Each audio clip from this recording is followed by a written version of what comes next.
Well, it goes, I'm 35, so back in the early 90s, my parents, father and mother, father first was racing a Lotus 23 and started racing because my uncle was, my other uncle was as well.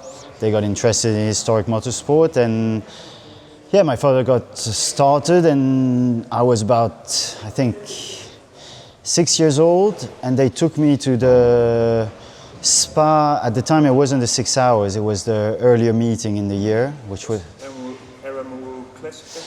I think they used to run something called the Spring Classic, or it wasn't there was the RMU, there was a 6 hours already, but they ran this meeting at the beginning of the season. And I remember we traveled with mom and dad. Dad was racing the 23, and we were at the time with Équipe Europe and Yvan Mahé, and they took me to that race. And yeah, 6 years old, Spa-Francorchamps. I remember the Group 4 racing, it was called at the time. And as that was racing through Eau Rouge, I remember the T70 Mark III, it was actually Yvan driving. And I just remember the noise, and I think I got hooked at that point. Was 5, 6 years old, and from then on, well, obviously wanted to be a race driver, wanted to work in motorsport, and by the time I did everything to get my license and all, passed all the tests when you're a kid. I was 14, 15, started testing. We discovered I was epileptic, so obviously the license was not possible anymore, and I sort of said to myself, well, if I can't be a race driver, I'll get to work somehow in there. And Dad at the time was organizing the Grand Prix de l'Âge d'Or in Montlhéry, other races in Dijon, in Magny-Cours. He was like the main international race organizers in France. It was a family-run business. And that's, I think, how I really got started, is giving a hand in the business, like on race weekends and setting up the paddock, this kind of things. And got to I think it was 2022. Had run the Grand Prix de l'Âge d'Or that year. It was an anniversary year, organized all the funny thing, the demonstration and all. And yeah, I decided to walk away somehow from Dad's business, because my father was not an easy person, and I'm not as well. I probably inherited that from him. But I thought, let's try and give it a push. And October 2022, lying around one morning, I received a phone call from Patrick Peter. Yvan Mahé had given a word for myself, and Patrick reached out because he wanted to beef up his team, and I got recruited end of 2022, and that's really, I think, the moment I got started as let's say, a proper active person. 2022? Oh, sorry. 2002. 2002, yeah. I always, with the dates. But yeah, 2012, yeah, 2012. Then worked for Patrick Peter from 2012 to 2015. And yeah, was working well with Peter Otto, big things going on. Guillaume decided to leave, to go to other business, and Guillaume Le Métayer, which I think everybody knows.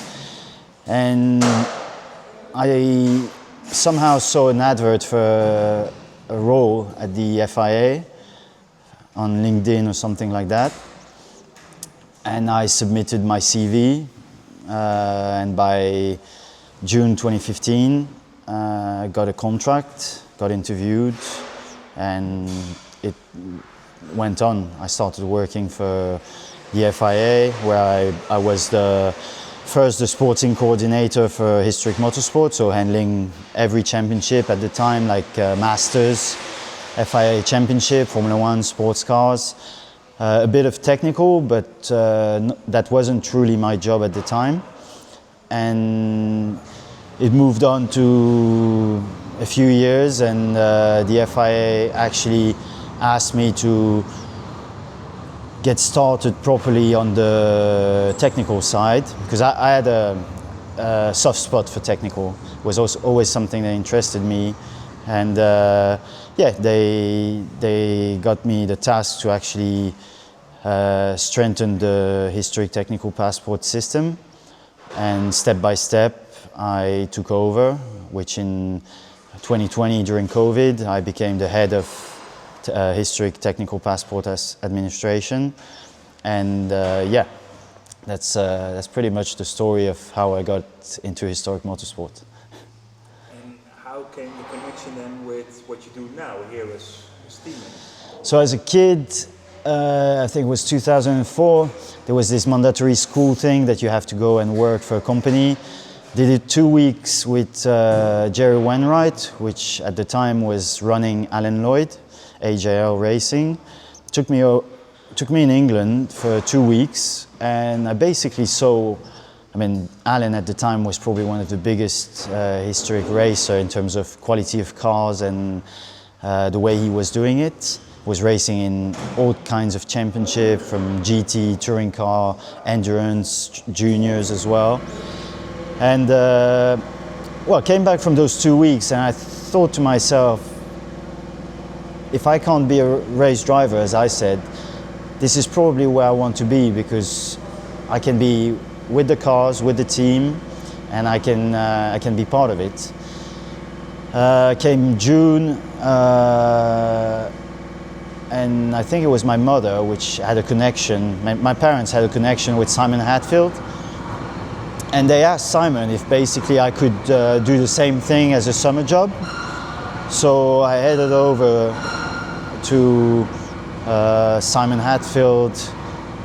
I think first year was 2005, and I went there for 6 weeks. Simon took me home, and I was one of the lads, giving a hand, polishing the cars, cleaning stuff.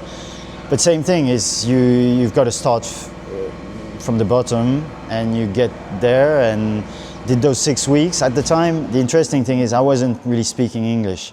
My mother is American, but she always taught us in French. So I went there, and it was a bit chaotic navigating an English team, all the accents from East Midlands and all that. But I got a connection with them, and I pushed through the following years, and that's where I met Davide. He was getting started at Simon after having done pretty much the same thing as I was just doing that summer, and he got his own first job there. And he was the Italian guy, so I don't know if we had a connection because we were from the other side of the pond. But 2005 I had a connection. 2006, I wanted to go back there. Simon said, why not? But if you come over, you got to find your own space, because at home everything it can't work. So I reached out to Davide, and I asked him if I could come over and stay at his place. He had a house, and he said, yeah. He said, come over, and we spent the second summer. I lived at his place, and we were just doing the race weekends, the week together, commuting every morning, going out at night. I was 16. I think he was probably 21 or something like that. And the friendship with Davide, the connection between us is linked to Simon, but we made our own, and he's been I think from the last 20 years, sort of been like a big brother, in the way that we didn't keep in touch or been close, but we always had a connection. We always saw each other, always talked to each other on the phone. And Davide walked out of historic motorsport, so to say, to try something else, came back to Italy, started his own business. And when he started his own business, I was already at Peter Auto, then moved to FIA.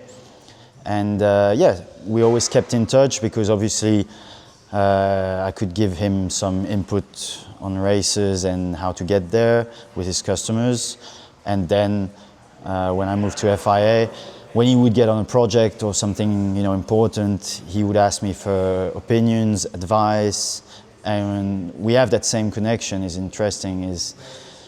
Is not just the fact that we're part of historic motorsport, but Davide always had a soft spot for, I think, technical and history, and I did, always. I mean, my first book was about GT40s, I still have it, and so to say, it's, from there, we kept that connection going, and a few years back, was getting a bit tough before COVID with FIA. You know, a lot of pressure, a lot of talks, etc. And Davide always had this say of like, you know, if you're done with it, you can always come and work for me. And we always kept it as a joke. We did further things together. We bought a car together. I was still at FIA, and he's the only guy I've ever, say, shared money with. And so we bought it 50-50, and it's a project that we have here to make our own Formula 3. And when I made the big decision of quitting my position, I had a lot of offers and stuff going on, but Davide reached out and said, well, maybe now it's time you come and sit down with me.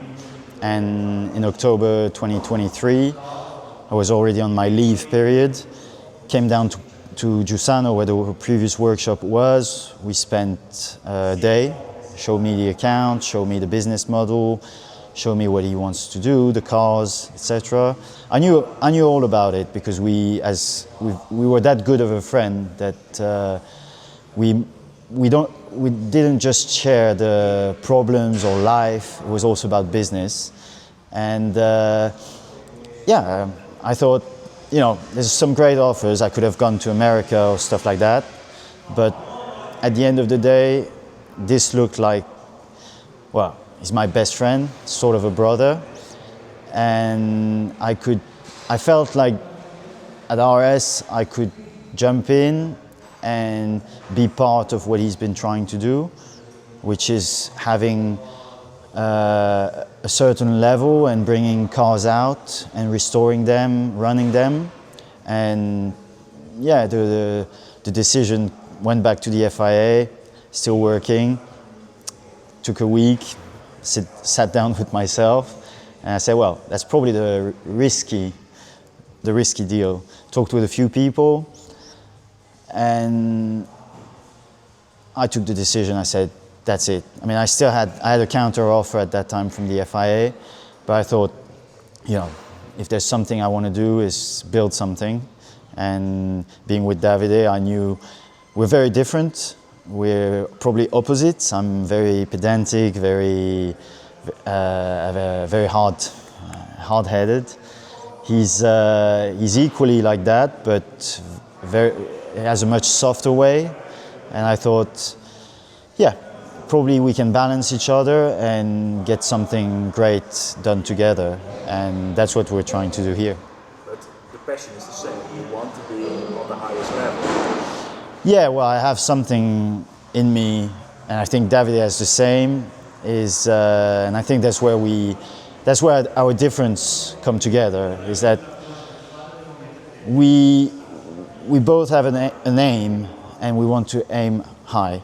I'm not saying that we want to be this or that compared to the others. It's not about comparison, but obviously when you take care of cars or do the restoration, research, etc., I always had this idea that if you do historic cars, you must have a level. It's not just good enough, or when you look at a car, you want it to be like it was. So it's a high-level job. It needs high-level minds.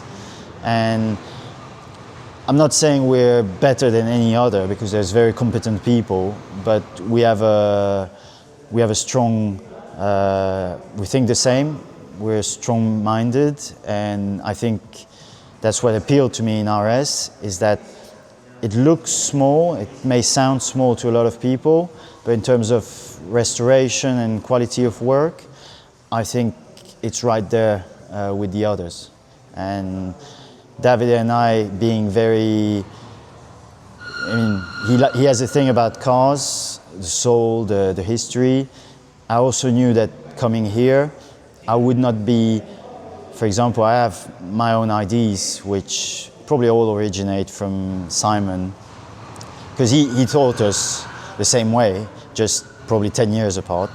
But when you want to do a restoration or run a car, you want to do it the way it was. You can do it better, but you want to do it the way it was. And I think that's what I find here is we have this base of a car comes in or someone asks us to do a job. We get to the office, we get our books out, we do our research, and we get it moving after that. It's not the other way around where we do the job and then we try to justify it in a way. It's like, no, this is how it was and this is how it should be. And that's where the aim is, in the way that anybody would bring me a car or to Davide. I think the first thing we have is this sort of talks where, okay, what does he want to do? How does he want to do it? Okay, we've got a point, we can do something. Otherwise, as it has happened already, it's not that we are not interested, but there are, in this world of historic cars, there's a lot of stuff that you can get wrong from the beginning. So we have our own mindset, and if we get people that can work with that mindset, I think that's where it gets together. So far, the people that are that we're working with, we actually find this thing of, okay, this is how it works, this is how it should be, and we can move forward. You don't want to be battling every day, every account or every specification that you bring. You know. There is a lot of cars in historic racing that are not completely like the FHA papers. When someone comes in with you and says, okay, nice what you do, but I want it like this, and it's totally different than how it should be, do you decline the job, or how do you try to convince them why it should be different? I wouldn't decline it, but I wouldn't convince them either. The thing is, historic motorsport has changed a lot, and obviously it's an arms race. Motorsport has always been, but there is a historic factor. I think historic motorsport is not history, so to say, but there are principles which stick to history. If someone walks in and tell me I want this car to be done, but I want it this way, and this doesn't fit the regulations or the spirit, it's not that I'm going to turn him down, but I'm going to try and explain, and Davide, I think, will do the same. This is how it should be done. And if we can't come to an agreement, obviously, it's better turning down the job. And I think, it's a very complicated world, historic motorsport, but you want to be working with people that can understand how it should be and how it works. So, yeah, if someone tells me, okay, let's do the car, let's do the papers, it's bang on, I'll do it. But then if he comes to me and say, okay, now fit this or fit that, alter the suspension, redo this, the pickups, etc. I'm sorry, but the guys that designed, for example, the GT40, they were clever. We can do much better today with the knowledge and engineering that you find in motorsport. We've learned. But this is not what it's about. And I think we have that mindset with Davide that we're intelligent enough to use all the tools that are available. You're going to make dampers today. They're obviously going to be better, much better than they were in 1967, because you've learned from valves, you've learned from stuff. But if someone tells me I want to get a Öhlins to look like a Coney, I'm going to say, I'm sorry, get the Coney to work first. And if you're that good that you want to use a four-way adjustable damper, then maybe we can think about it. But that's not how it works. Because that's also another funny thing is, historic motorsport is a huge cost from the basic. You want to get a car where it should be, it's going to be a cost to bring it there. But if you want to go the extra step, it's going to be another cost. But as I say, and I've worked, as I said, at the FIA, I've seen a lot of technology, I was in the technical department, so I heard a lot about other stuff. If you're going to spend, I don't know, 5,000 euros on some funny all can do dampers, etc. First thing you must think is, as a driver, can I bring it to 98%, this damper? Because otherwise it's just cost. And that's the funny thing, is these cars are already very good and very, performance is there. You want to take it the extra step. As I say often to people, I said in my previous position, don't mind it, but can you actually make a use of it? And I think that's where maybe the customer starts understanding, is that you can always buy better, buy faster, buy performance, but can you actually make a use of it? That's what you capable it's to bring the maximum. Yeah, so I wouldn't turn down a job straight, but I would try to explain the point, explain also the regulations, because a lot of people in historic motorsport is very different to modern motorsport. And I always say half of the teams are in historic motorsport wouldn't get a dime in modern motorsport, because they think, oh, it's just motorsport. No, if you go to GT3 racing today, GT3 racing is top of the shelf. You've got to be on top of everything. You've got to have the race engineer that understands the car, that is capable to make it work. And historic racing is a very grey area where actually 95% of the drivers don't actually know about what you're allowed to do. And a lot of the teams don't understand the regulations properly. So it all becomes a conundrum. At the end of the day, simpler is usually way better than that extra cost or that extra mile that we can go tomorrow. I mean, if you want to take this, the extra mile, I know what it's, I just go to America, they're racing these in America a different way. We can do that, but what's the point? Because first thing you must concentrate is the thing that sits between the steering wheel and the seat. I think that's the most important thing. Then, the day you get it to 98, 99%, then we can go that extra mile. But first thing, concentrate on that, have the correct bit done, then we roll. But don't think that, from the beginning, oh, we're going to be hammering all the others. There's tons of people running cars for years, and that's the thing. You can't walk in a workshop and say, I'm going to be the next Schumacher in historic racing. It doesn't work like that, I think. And also, given the costs, you can do a lot, and you can sell a lot of performance as a team. But I think first that it's already a big cost to get there. So let's get there. Then we can explore different things. But main thing is, I will never go the extra mile that will put us in breach with regulations. I think David is the same, because the one thing I was taught always by Simon as a kid is that the worst thing that can happen to you as a team owner or as a business is actually being labeled as the one that does it the wrong way. It doesn't sell. It sells to certain people, but you don't want any customer we have, they don't want to be labeled as the cheaters, do they? I don't think so. Nobody wants, especially in a gentleman environment. So, get it there, start working with what you have, then we can think about it. Coaching is the recent change in historic motorsport. Most of the 90s or early 2000s was just good guys. The front runners were good, talented people. Now, a lot of these, let's say, average people, because of the coaching, the cameras, have gone that extra step already, because you can actually get so much from the driver before altering the car. And I think, that's how you should work first.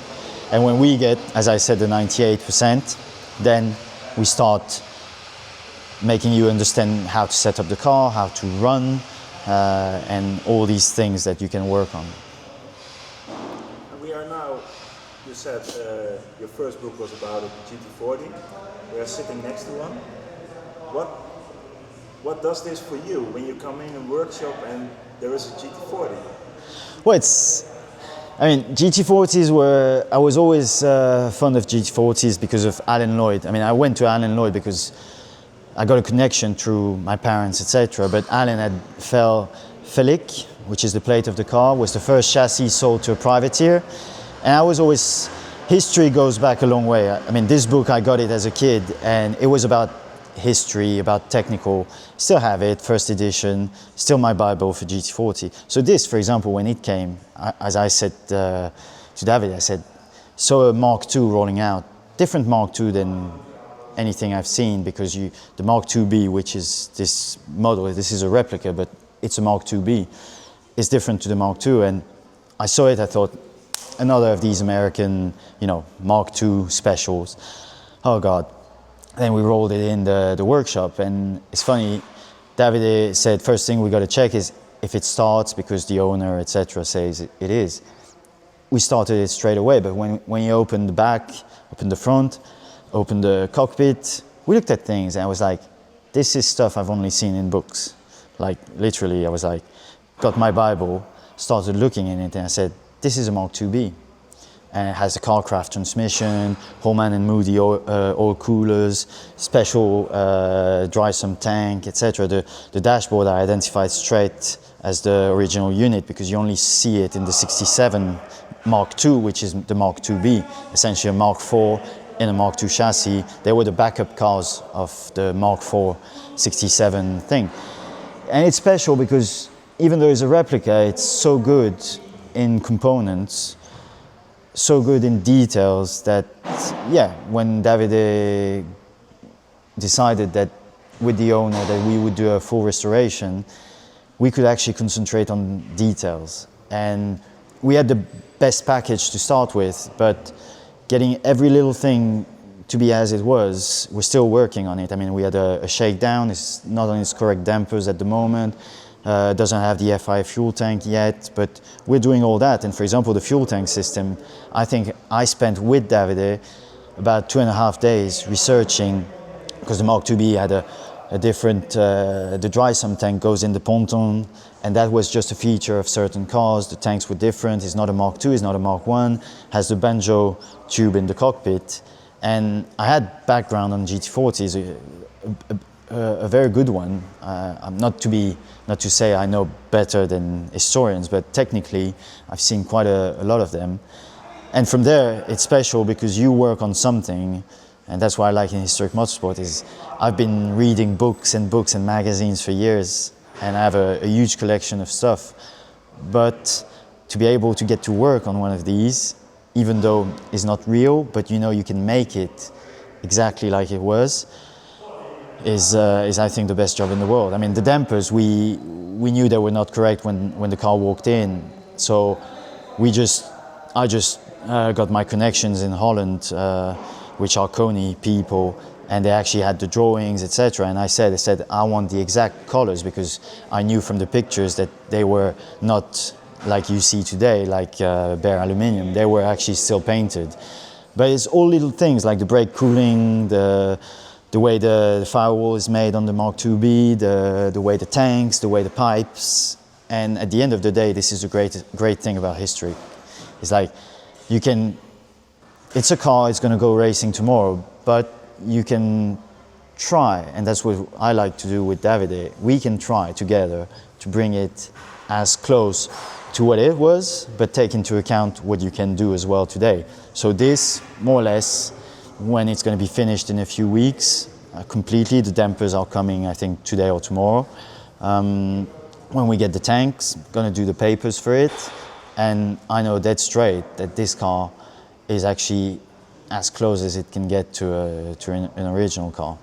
But it's something special. I mean, all cars are special. They all have something different. But for my part, that's where I work well with Davide. Is he's the boss when it comes to the workshop. I run things for him, supply, etc., logistics. But sometimes I get involved in the cars, in research, or even doing a gearbox. I'm not a race mechanic, so to say. I don't have the knowledge that a guy like Davide or the other guys working for us have. But I can do some stuff. I can work on a car. I can assemble. But it's great to see something we both have a say. It's like he's going to be working on it, making it the way it should be, and little details and all. I'm going to be giving a hand, doing the research where he needs some specifics, and at the end of the day, you get something pretty cool. I mean, this is pretty cool, I think. And I mean, I would love to have one myself, but you know, it's that's a different story. And this one should race next season? Well, the owner had it restored. He wants us to bring it to the full spectrum of a Mark IIB, so that's what we're doing. And I think from there, he's going to decide on what he wants to do, but I think the idea is to go racing. We're looking at probably Peter Auto, because that's really the only place where it can race races in grids that are past 65. So, but it's a pretty interesting bit of kit. It's huge power, small, and there's a GT40 at the end, like the Mark I, same chassis. But yeah, the aim is to bring it to next year race events. Probably maybe go testing already end of the year, beginning of the year, to see how we can actually make it work properly and work from there. And you do a lot of research about all the cars. What car brought the most joy to find out what the history was? Well, in the workshop, I mean, I do a lot of research on everything. I generally like, I mean, I have a very big passion for research. It's not so much the history, it's making things, understanding how things got there. So I learned in my previous job that a lot of people say you can't be exact about specifications and all. But the thing is, what is interesting is you can actually pinpoint a timeline to something happening, looking at different states, different cars, and different evolutions. So you may not be 100% on it, but you can find out. And that's the great thing with history is, it's a bit, I love history of cars, but I love history generally. It's a bit like today we still make findings about things that we were certain 50 years ago.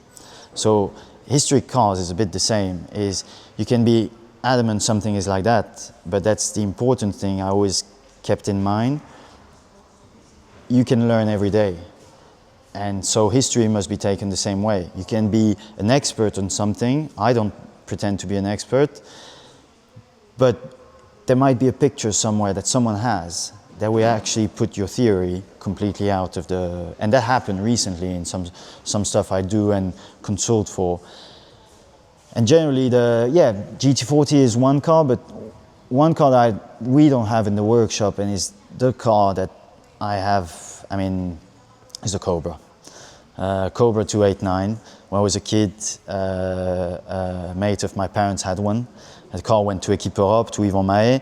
Yvon Mahé also had Cobras 645C GT, very important cars, but this car was a road converted car, but Bernard Perruche, his name, was racing in the 90s, early 2000, and actually in 2012 was my last Le Mans Classic as a mechanic. I ran Bernard's car with Steve Hitchens, and we were the first GT car behind the GT40s at Le Mans. And Bernard had this car in his own garage at home, about 5 kilometers from home. And the Cobra had something very, you know, is an animal. You see it, you just fall in love with it.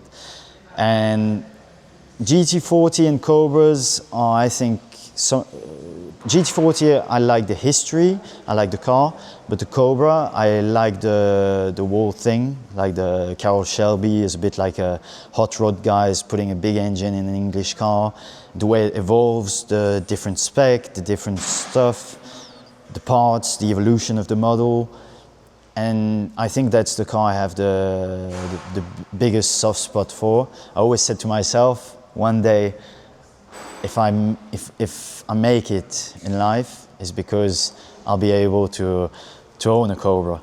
Obviously, in recent days, this has changed because owning a Cobra today, a real one, is probably, I mean, I've got a safe at home, but I don't think I will get there in time to buy one. But at least, I mean, I've worked on some, I've researched them a lot, and it's the car I have, if you ask me about Cobras, I don't pretend to know everything, you can't.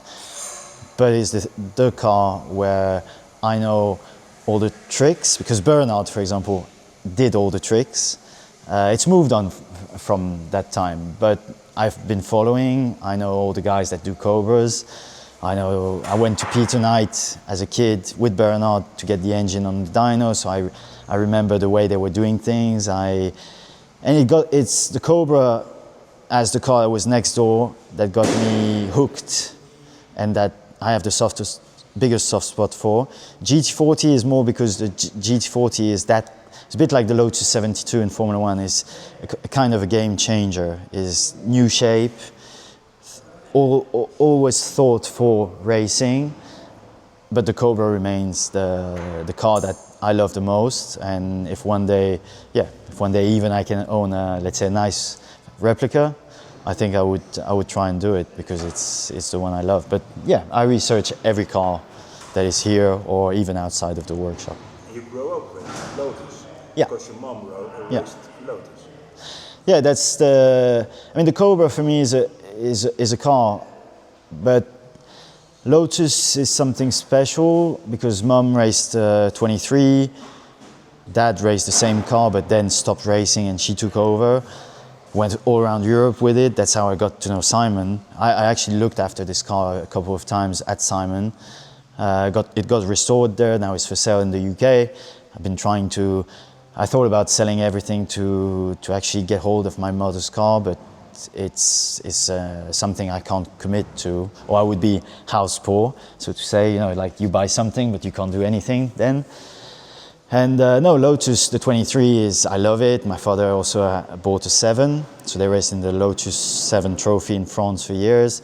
They had a Lotus 59 Formula Ford, which is the first car I actually drove. I was 14 at Magny-Cours, and Simon was right behind me for one lap, I think, just looking at me or making me think I would be good enough to race.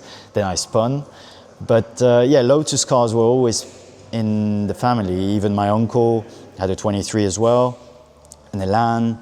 And they are cars that I love. They are not simple, but I like the concept. It's light. It's not so powerful, but you can do, they are like a Lotus 23 you see in Historic today, when in the right hands. They're not an easy car to drive. I haven't driven it, but a lot of people have told me they're not an easy car to drive. But they're right there. They can be right there. And I like the idea of the lightweight thing.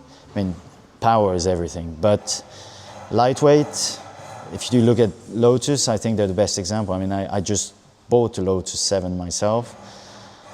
I looked at a lot of things because I love a lot of cars, but at the end of the day, you take, it's 100 horsepower, something like less than 500 kilos.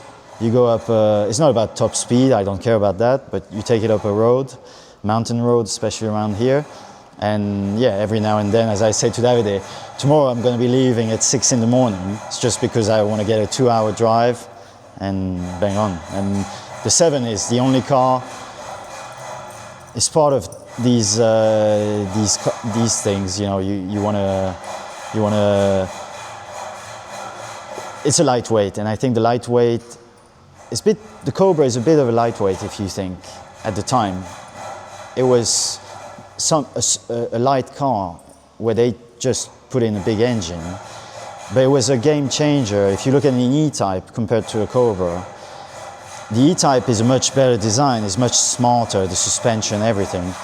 But the Cobra, at the end of the day, can be lighter, easier, and that amount of power in a lightweight chassis actually makes a huge difference. And that's where Carroll Shelby probably was clever, is that he was with Aston Martin, everybody before, but he went to take one car, put the right engine in it. It's a bit, when I look at the 7, is everybody says, you only have 100 horsepower. So but tomorrow you can put a Climax, you can put a twin cam, you can get 80 more horsepower tomorrow, and that would change the car. But it's, I like the idea of lightweights, giant killers, and the Cobra in a way is a bit of a hot rod, but Cobra, Lotus. I have a connection with the two, and Lotus, for example, I couldn't race Lotus cars. I did race a Lotus years ago, a Cortina, but I raced Lotus bikes. So, you know, same thing. It was game changer in bikes, and I got hold of one. I actually raced it a couple of times. I collect bikes, and you see synergies with how the Lotus cars were in period, or how this bike was thought 30 years later. And yeah, I do have a strong connection with Lotus. It's lots of trouble, usually serious, but when you drive them, it's yeah. What's your opinion about the historic motor racing at the moment? How do you see the development? Well, it's. I mean, I was involved as years ago, 10 years ago, as race organizer with my dad, run events myself with him. Peter Otto moved on to the federation, back here as a team. It's booming. It's big, but it's crowded. It's like there's an offer that is, I think, above demand, and you see that reflected in promoters. There are obviously a very strong promoter today, which is Peter Otto, but you see all the others which somehow have, let's say, 1 or 2 grids are booming as well, but the level generally has a lot of discrepancies. I always say that you have to be careful with one thing, is how big the pie is and how much you can divide it. Because at the end of the day, everybody can start his own grid tomorrow, but it's how many cars you're going to get in that grid to make it past the end of the year. Thing is, all organizers today are more or less having the same products, which is not a bad thing, but what is, I think, is a bad thing for the scene is the amount of racing. You have a lot of calendars, too many. For a lot of these people, it's great because you have an offer, but on the other hand, it's a huge cost. I mean, racing is expensive. You can't do motorsport cheaply. So, as much as it's booming, I think being in a team now, the logistics, etc., are overcomplicated, and it's a cost. So at the end of the day, if you're going to go to these races, you have the transport, you have the hotels, you have the tires, you have the fuel. It's all become very hard to navigate, very expensive on supply. The work has gone obviously more expensive because we're in 2025, so it's not the same cost as 20 years ago when my parents started. The operations are very different. The teams are running almost like modern, but the cake is only as big as you can divide it. So I don't mind Pre-66, I don't mind prototypes, I don't mind Formula 3s, but Formula 3 is a good example. It's one of these grids that has been going forever because there's only so much. Formula Ford is the same. It's only been going so strong because there's only so much.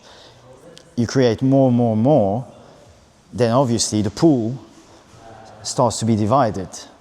And yeah, some organizers are keeping high numbers and good calendars because they have some prime products that you need to commit to the whole season, etc. But on the other hand, you go to certain events, you look, the Formula 1 is top, but the rest is like, very low in numbers. And then the next week there's another race, the next week there's another race. And that's a big thing. It's booming, but I think people need to understand that, organizers especially, is that there's only so much people will commit to, and that this is a game. I mean, there's no professional racer doing historic motorsport. Nobody is paid to do that. Maybe the second driver, the elite driver, is paid, but the owners, they're paying for everything. So much racing, so much single supply, all the costs have gone up. I mean, you're not paying the hotels the same thing as 20 years ago, etc. So at the end of the day, you add everything together. We could be racing from the start of the season till October, every weekend now in historic. This is probably what is the best example. This is wrong. It used to be nationals. Nationals was strong club racing in the UK, etc., because you had the national people doing this. Then the big events, you had only so much. You had, sometimes Barcelona 10 years ago. Then you had Monza, you had Nürburgring, you had Silverstone. And I remember this, it was big fixtures. And my parents, for example, would commit to these big events. But that was only 3 or 4 times a year. Most of the racing was at club level. But today you can run at club level almost every weekend and at international level every 2 weekends. So these guys are doing it for fun. And one big owner, I was saying, why are you not racing so much anymore? You have so many cars for sale. And he said to me, he said, well, cost against pleasure, it doesn't match anymore. It's like, even if I'm rich as whatever, I don't have the same pleasure anymore.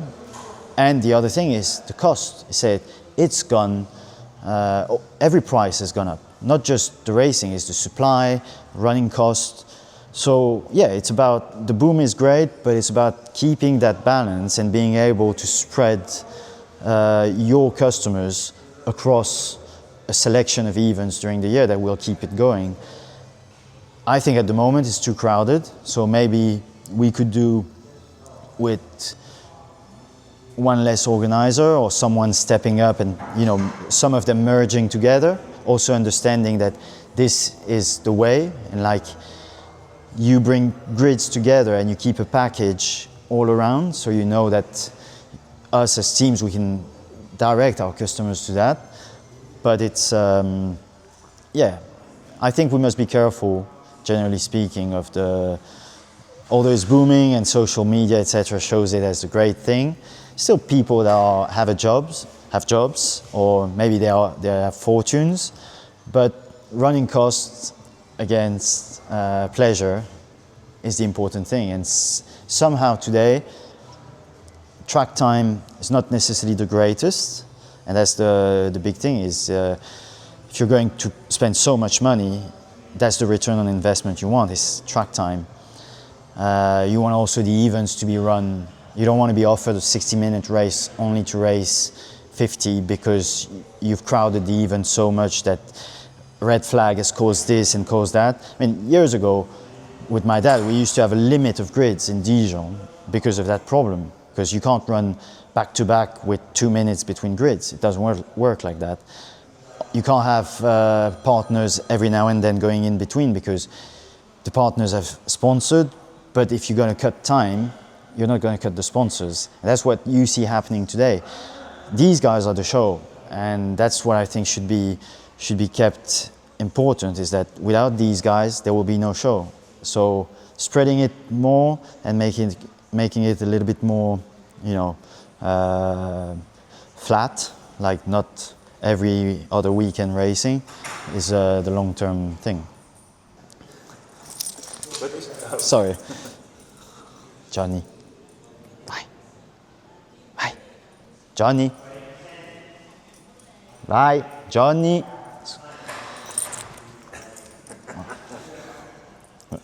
But when you look at, because I work often for organizers, when I see the cost of the minutes of track time, you need at least 25, 30 cars on the grid to be break even. So isn't that more important to be unique as race organizer than only to race as much as possible? Because like in the past you worked as coordinator at the FIA. There are no FIA championships in historic racing anymore. Shouldn't be not more needed to be unique on things like that to make the whole scene a bit more relaxed again? Well, I think the product needs to be of top quality. That's an important thing. I mean, every product has become a luxury today if you look at historic motorsports, because the price is a luxury. The thing is, you need to have your product match the price point. So track time is expensive and has always been. I mean, even 20 years ago or 10 years ago when I was doing this with my dad, it was expensive for us to make it break even. Then you got the added return on investment. But today, the products are a lot of it are equal. Some say there are stricter or better products all around. I am not of that opinion. I think there's a lot of smoke and mirrors, a lot of talk. I see a lot of incorrect things all around, mostly in terms of cars. But that is the hard balance at the moment. It's like you need to break even, you need to have those cars, so you need to take in the entries. A lot of organizers for 20 years have shut an eye on cars because entries is money. Thing is, on the long term, I think this is also,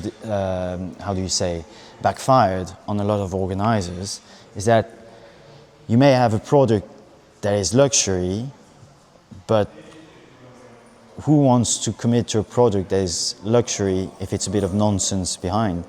And for example, when we ran the FI Championship in my previous job, we always got told that it was too complicated and too hard.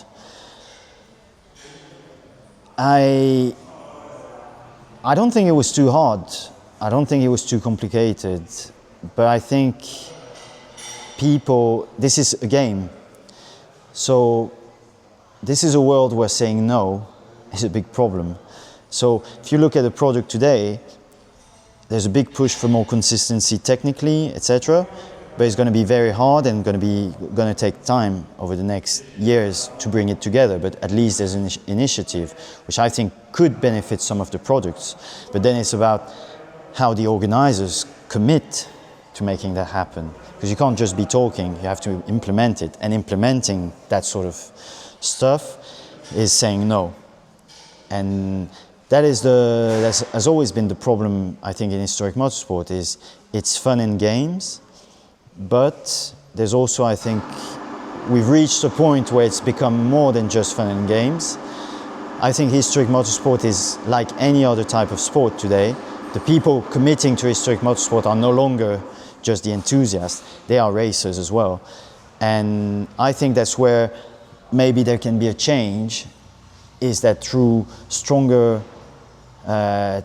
technical or being able to run the product to a timetable properly and have a clear system of doing all this, even the stewarding, etc. That's where you get it on top. And at the moment, even the best ones, they have very, I would say the product says that, but when you look at it and you're part of it, there's a discrepancy between the description or the regulations and what you actually get back.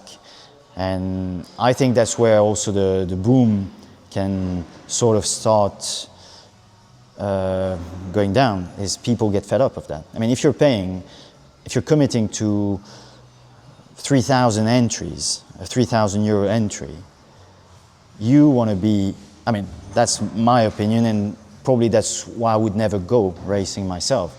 But if I commit to a 3,000 euro entry and a budget of a race weekend, which by that point is about probably 10,000 euros, when I get on the grid, I want to be dead sure that everybody else is on the spot. And when I say on the spot, is the organizers running the event or myself in my car racing against the other. And that's where I see the big thing today. It's really expensive, but it's only so much serious, and a lot of it is just talking. And that's what I don't agree with. But, you know, that's an opinion, and that doesn't prevent us from running cars. But it's a bit unfair when you try and do things properly, like the amount of things we're doing for that car to bring it to that level. Then you show up to a place and you look at the next model that is sitting in the next garage or tent and has the funny dampers, has new wishbones made of unobtainium. Someone has changed the roll center because it's faster. No, that's not how it should be. And that's the thing I see. And that's what I say also to customers. When today they come to me and they say, I want to do this, I want to do that, say, this is how it's going to be, and we're going to be like that because that's how it should be. And it can be, the product at the moment is luxury, but it doesn't have the after sales that match the description often. And I think FIA is not necessarily, I would say, the answer in bringing a championship, because a championship with FIA is complicated because of procedures. Procedures, not talking technical, but you need a certain timetable and certain logistics. But I think FIA could be the answer generally if it was applied technically, because that's the other thing. Historic racing suffers today from booming costs. I mean, selling performance costs. Running non-compliant stuff costs more than actually running the car as they should be. So it's a bit of a conundrum, but I think things are starting to be discussed, things are starting to get together. We'll see how it goes on the next seasons, etc. But the only problem of historic racing is its success, because boom means more people want to do it. You need an offer, you need, okay. But I think we all remember the last economic crash that happened. When the last economic crash happened, a lot of teams went boom, a lot of organizers went boom. My father and I remember at the time, we were in that running events, and it was a struggle. And that's the thing, it's all fun and games, and these people, if there's an economic boom tomorrow, it's going to be like that. So it's fine balance between product, price point, and the after sales. After sales for me is technically or sporting. You need to have it right there, because as a luxury product, you expect organizers to have that level of service. And that's what I don't agree with a lot of organizers, is that you have the luxury point in terms of pricing, but when you get to the steward's office or the technical office, it's just bananas. And I don't like, I like bananas as a fruit, but when a guy has committed a lot of money, we're running people and it's big budgets, historic racing. It's difficult to go back to your customer and say, oh, there's nothing we can do, or they haven't looked in it properly, they don't know about it. But historic racing is neither a place where you put, at the moment, I think it's going to happen, but nobody has yet put a protest. And that's probably, last time I saw a protest, that was a game changer, and that was when I was a kid and when the FIA ran a touring car GT championship. You're running for a European title, so when you see something wrong, it was different. It's like these guys wanted to win the championship. But the day it's going to happen in historic racing, I think that's going to be a game changer. And that's probably going to happen with the new people, the new teams that are coming, like Endurance Legends, etc., are run by teams, are modern-minded. So when you see someone that is doing something completely out of range, if all the normal historic stuff have not worked, talking to your mate, talking to your organizer, what happens next is you take your credit card at the end of the race and you say, protest that car.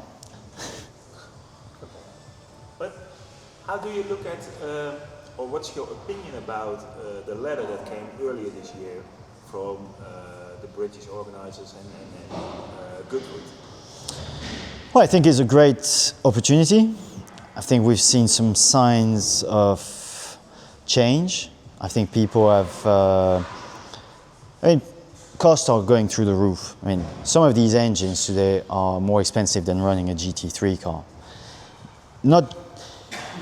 Different factors. You can't just you can't make a straight comparison, because this is basically different type of engine, different technology, etc. But it's true that today, if you go to Historic Motorsport, you can go to an engine builder and say, I want this engine, he's going to spec it with that exhaust manifold. It's all wrong.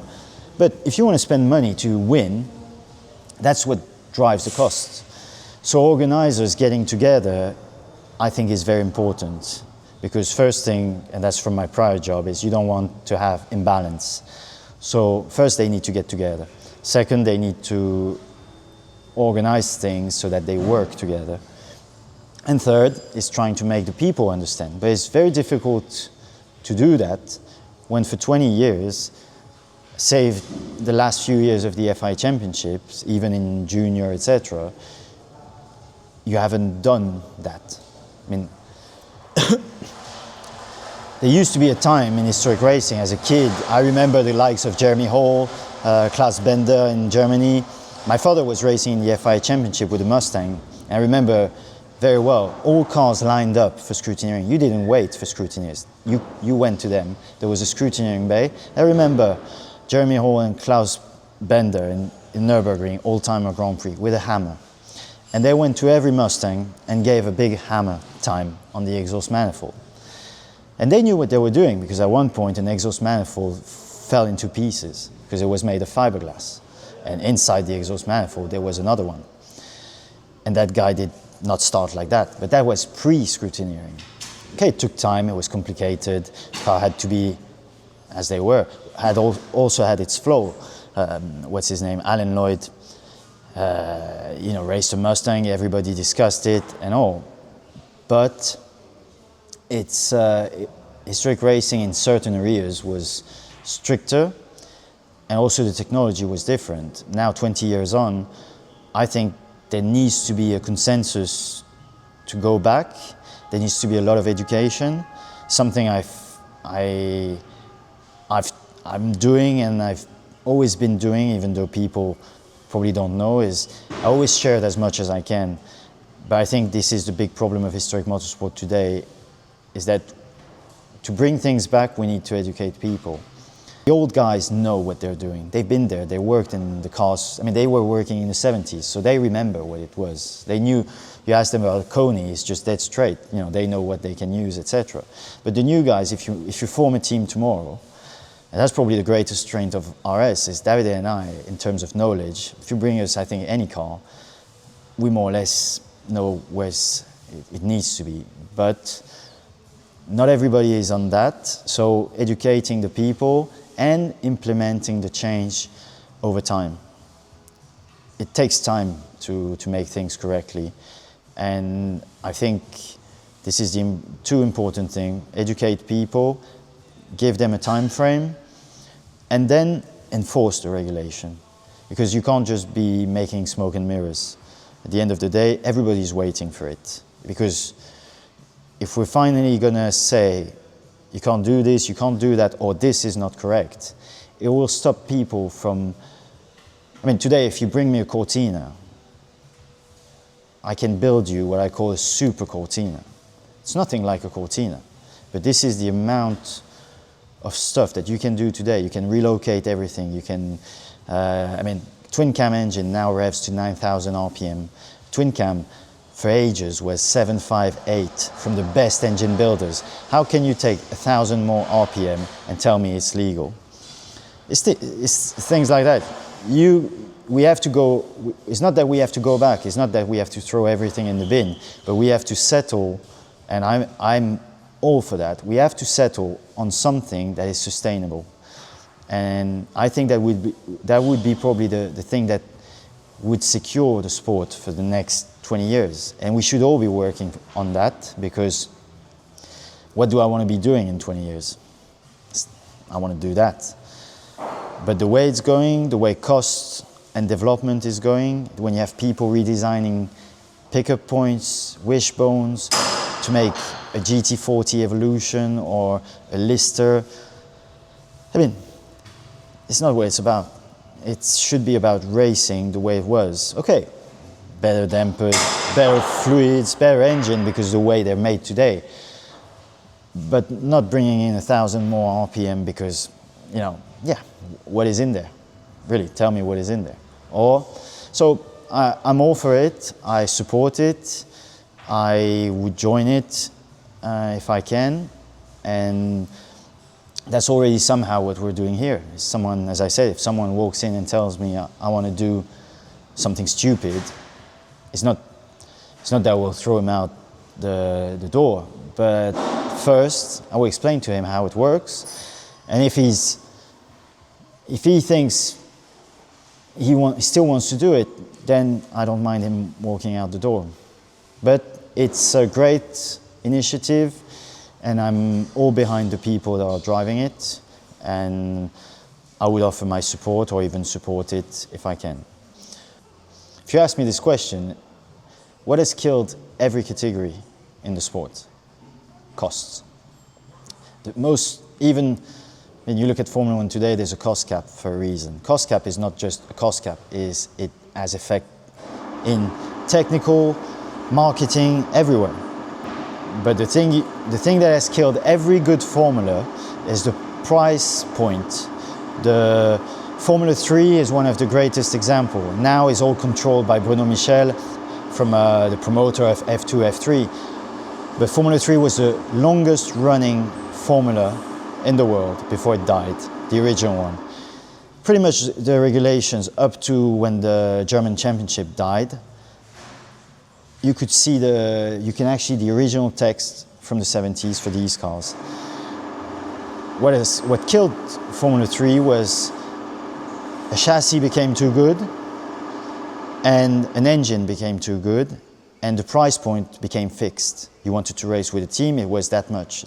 You can see the exact same things coming to historic motorsport. This is exactly why modern motorsport is very complicated today, is because Carlin and all these teams, you run according to certain costs, because that's the price point where you're profitable. But on the other hand, it's put the level so high today that if you want to reach Formula 3 today, there's no national Formula 3. There used to be national Formula 3s in every country.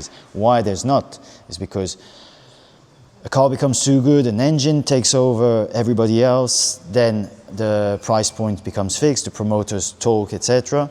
And I think that's the dangerous aspect of historic motorsport becoming more professional, is that all these tendencies get inside our sport. And when I see there's a lot of being a fan of history and history of the sport, you can see a lot of parallels between formulas that crashed completely. They were like on top and suddenly, boom, because the offer was too big or there wasn't sufficient amount of money to actually commit. Nationally, you can't feed, so you can't go international anymore, and that's, I think, in some aspect, what we're seeing with historic motorsport. So, with the education, with more cooperation between the organizers, there should be a future for historic for a lot of years. Yeah, I think you need to. It's a balance, and I mean, if you go back to, I always say to customers, because I went to look at it. I went to the UK, went to the Walter Hayes. You go to Walter Hayes, runs from I think the Wednesday, or you can start testing on the Tuesday.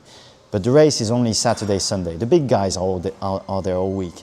But Formula Ford is no longer modern. But in the UK, they keep it running as a premium championship.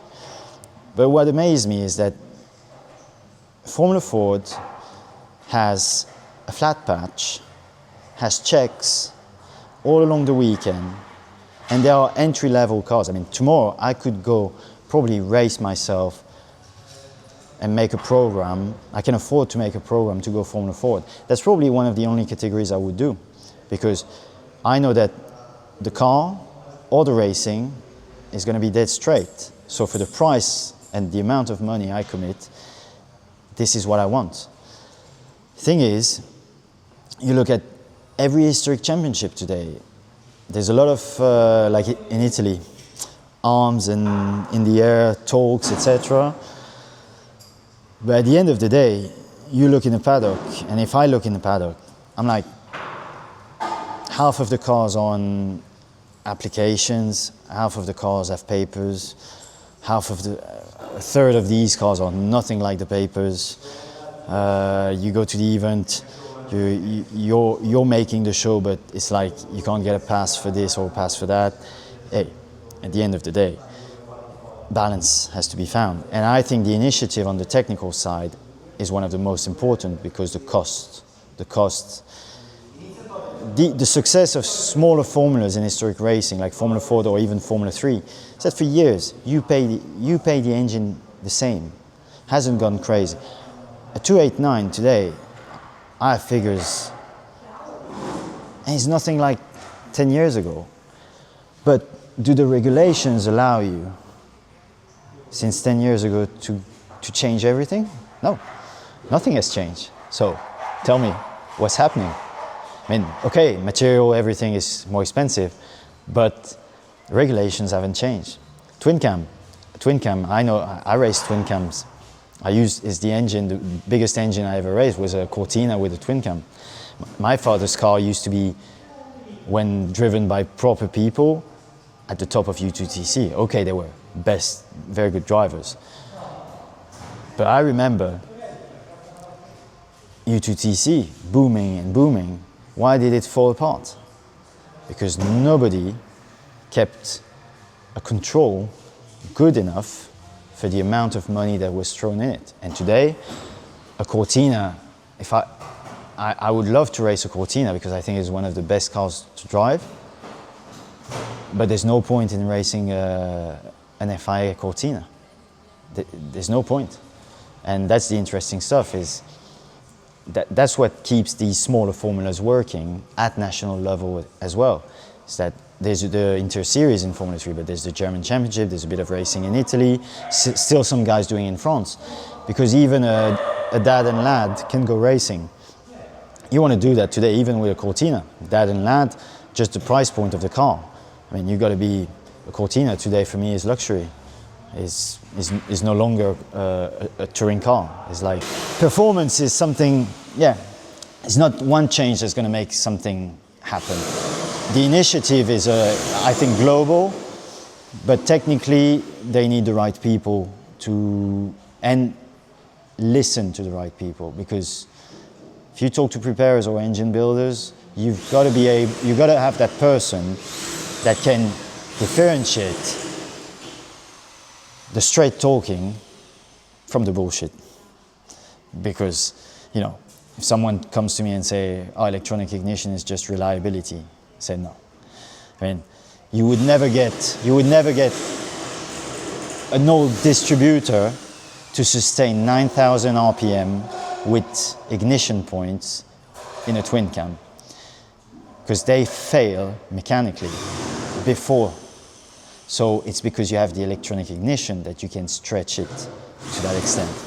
So it's all little things that work together and make the performance. I mean, performance is a package. You have to put all the little things, and that's what preparers do. We do. At the end of the day, you don't just build a car. You set it up. You work on every aspect. But when someone says, "Yo, I'm gonna make engine run forever because I'm going to get a rev limit." Formula 1 has been running on rev limits for decades. The engine, they've never gone cheaper. But every time there was a rev limit change, there was an adjustment from the engine builders. And that's the parallel nobody saw when they say, we're going to do the same as Formula 1. Yeah, remember Ron Maiden. Ron, when he slammed at 10,000 RPM, I think 10 years ago, what happened? Engine builders, they made an engine that fit the 10,000, and performance is still the same. So we have a long way to go. I don't think it's a long way to go. I think it's just people have to look at people have to look ahead. Is there something you want to say about, or do you have a vision where you are in 5 years? Well, when I walked in RS was December 2023, just left 15th of August, left Geneva, came here. We were very different. Where I want to be in 5 years is I want to still be running historic cars. I want to still enjoy it. And I think that's the aim of our structure, is we want to be able to provide something that the customers can enjoy. There are cars that I would like to see come to us, Cobras, and I love. There are cars you want to work on. GT40 is one, historic Formula Ones, Formula Twos, but I said to Davide when I walked in, I said I give myself 3 years to see if I can help develop this. It's 1 year and a half. It's not been easy. It's a very different task than what I was doing before, and it's a bit like being my own boss with him. But if I say in 5 years' time where I want to be, I'd like to say I would like to still be going, and that we've won maybe a few more races and are become one of these teams that I don't want to be glorified or whatever, but I think RS deserves its own space in the history spectrum. There is knowledge here, there is good work, and I mean, as bad as my reputation myself can be, because I'm dragging this reputation, I think Davide, and that's why I came here first, I think Davide deserves more credit than what people may see, is the amount of knowledge and all. I'd like to see us, go on the long run. I mean, he's my best friend, one of the two. He's like a brother. So 5 years' time, I'd like that we have maybe a couple more Formula One or Formula 2, etc. All kinds of cars, but that we keep. The Formula 3 ready. And the Formula 3 ready. That's the problem. Is the worst thing about running this with Davide, as we say, our road cars are usually making noises and stuff, and on the other hand, our own projects, they're just standing. They keep standing but we have to be fortunate as well. That means we've got work. So I'll take it. Thank you for your time. Oh, thanks to you. It's been a pleasure. It was a pleasure.